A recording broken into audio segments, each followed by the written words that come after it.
Hello, welcome back to another video, guys. In this video I'm going to go through these fault codes. This is a VW Golf. I'm sure CS, Skoda, Audi, VW, they're all the same really.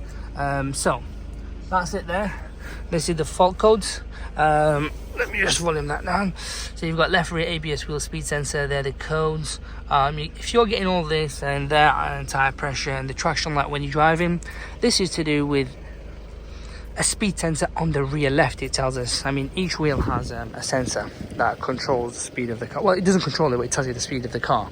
They are found on the hubs.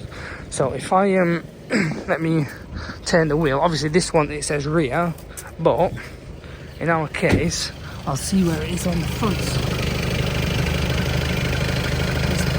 There's that cable in there, right there.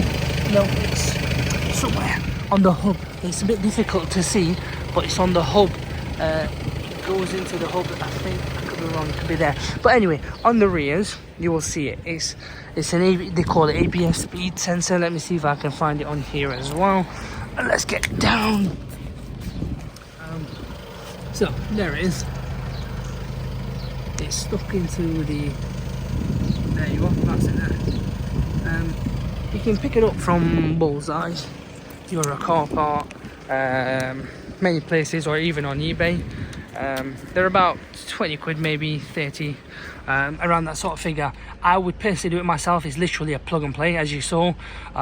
Just get underneath, really. Even if you don't have a ramp, it's really easy. Unplug the sensor and plug in the new one. It doesn't need calibrating or anything, and sometimes that does stay on even though you've put the new one in. What I would do, I'd go for a drive, it will like recalibrate itself, and if it just doesn't, then yeah, change it, do a diagnostic, scan and clear it that way.